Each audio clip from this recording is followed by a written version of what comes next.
Instead of asking what price would make this deal work, we can go, at this price, how would this work? Today we're going to be talking about our step-by-step guide to putting together your seller finance deal. What pieces we use to negotiate absolutely anything that you want to buy.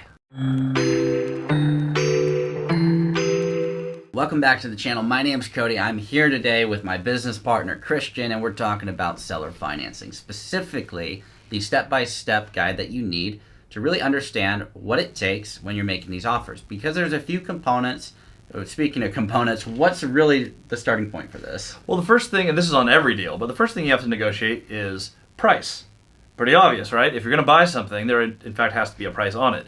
Now, this is for conventional or creative, but the first thing you start at is usually, what are we buying this for? The cool thing as we start to get creative is price is one of many terms. If we were going through a bank, you're going to be looking at, okay, what is the price? And they're going to tell you, this is what we can do. Yep, this is an appraisal. Yep.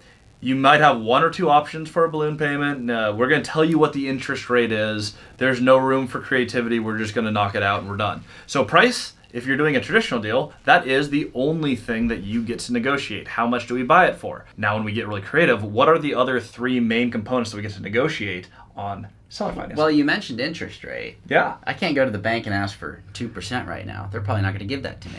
I might be able to give them money and they'll give me 2% on a CD, but they're not going to lend it out at 2%. So when it comes to doing a seller finance deal, you make your offer and then eventually you have a promissory note and a deed of trust. I get to name the interest rate. As long as the seller okays it, attorney drafts it up, and we're good. You can't do that with a bank. You get to name your price, and you get to negotiate your interest rate. What else can we negotiate? Well, we do buy and hold real estate, so everything is about how do we never lose it. How do we buy it? Well, price, interest, we figure out the actual deal, right? We're going into that today, yeah. How do we never lose it? You have to make sure that you have a long enough term on this. Some deals are fantastic, but they're not going to work on a 3-year term. So what's that mean, 3-year term? So the term is the length of the loan. Now, if you're buying a house, or even up to a fourplex, you're going to have a term that is typically going to be 30 years and fully amortized, which means it's going to pay itself off all the way in even payments from day one to the end of 30 years. Now, if you're doing something creative, you're making up the interest rate. You make up the principal payment in that too. It could be interest only, it could be whatever on the rate. Yeah. When we're talking term, you have what's called a balloon. Balloons go pop. Yep, they do go pop. And if you're not where you need to be on year 3 and your balloon pops, you lose your deal. So you have to negotiate enough time. Now, on a commercial deal, if you go to a bank, standard practice is you're going to have, let's say, 3, 5, and 10 years are probably the most common balloons that you have in that realm.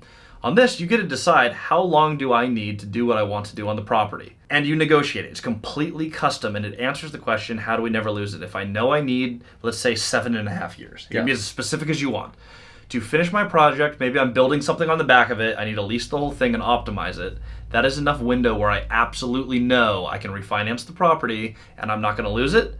I can do that in the negotiation phase. Now, some people on the internet like to focus on these things called special clauses. Now, what are some special clauses? Because I want to chat about that right now. It's just that next segue into the creative finance, seller finance, step-by-step, things that you can negotiate. What did we do on the 38-plex for the first 6 months that allowed us to really get into it and not lose it? Oh, special clauses are awesome, and that is a great deal example. So on the 38-plex, what we did is it did not make enough money to service the debt as it was written. And we were still borrowing at low interest. Was it 4%? 4% interest. Which is fantastic. However, the property was a turd. Mm-hmm. It was a huge value add project. So what did we do? We negotiated for several months as we were starting at 6, right? We had 6 months, and our total payment was $7,000 a month. After 6 months, it went up to what it should have been, which was $10,000 a month. And so we got $3,000 a month in savings for the first half year, which gave us time to get into the asset. You can't do this with a bank, by the way. You can't just negotiate whatever the heck you want. Mm-hmm. We went in and negotiated lower payment terms for 6 whole months, which gave us time to stabilize the asset.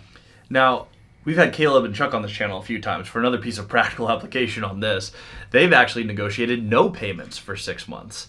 They did that on their first 2 deals, I believe. They had an extended period of time where they're like, look, we need to raise rents and we need to have some capital reserves. Unfortunately, we don't have any money at all. So if you have no money, we have to cash flow it. We want to absolutely save every penny as a capital reserve, have time to raise the rents, And that way we can service the debt when it starts in 6 months. Special clauses are really fun because they're exactly what they sound like. They're special clauses. Anything that you can make up, that the seller agrees on, and both parties' lawyers, that's very, very important. Okay, get into writing. Yes. That's the big one. If you can get it into writing, then make it happen. As long as you conform to all the laws and your attorneys are the ones who are really making sure that works, then it's off to the races. And by the way, if you have questions on these special clauses or any of the craziness in this, Whiteboard Wednesday. yeah, join us. 3 p.m. Pacific Standard Time every single Wednesday. You can come and ask your questions in the chat. We'd love to see you there. But we can go in depth as much as you want there. So now that we've gone through those things, we're going to talk about why this thing is fun, why we love playing the creative finance game. But before we do that, I want to talk about, once you have all this outlined, because fun's great, but you got to make sure you understand what you're doing. You have an idea, you find a way to make the numbers work, you figure out a special clause or two to make the deal work for you. Because your situation's different than ours. It's different than everybody's. You have your real estate agent or your attorney draft up the offer. If that gets sent out and then gets accepted, you go under mutual acceptance. You get under contract on the real estate. Some people have some ambiguity of that. Your agent or your attorney will draft up the offer. If the other party signs it, then you're under contract. You do your feasibility, you get through title, you get through all your inspections, and then your attorney will draft up what's called a promissory note and a deed of trust. And those will be the instruments that allow you to actually do the seller financing. We've had a lot of people DM us, can you send us your seller finance contract? No. It doesn't say seller finance contract on the top of it. It's a prom note, which is really just a promise to pay.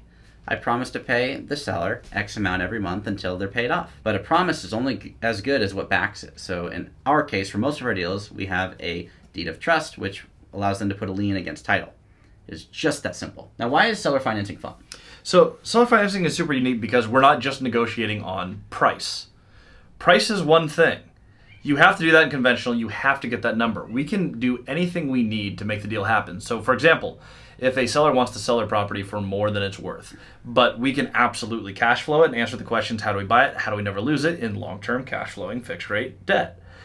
Well, we get to change all these other inputs. Does this work better at interest only? Can we lower the payment and go, okay, well, it doesn't work in the bank's 6% interest, but I can give you your price if you give us 3% interest only.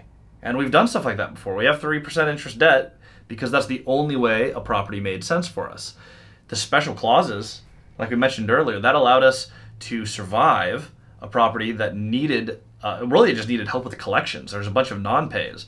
Give us time to post notices, meet with the tenants, come up with the payment plan, and get it on track so that by the time it went to our full payment, we can actually make it.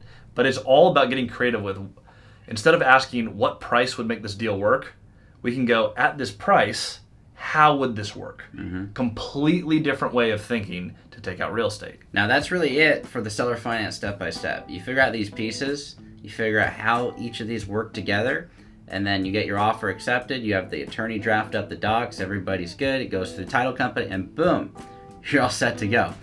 That's it for today's video.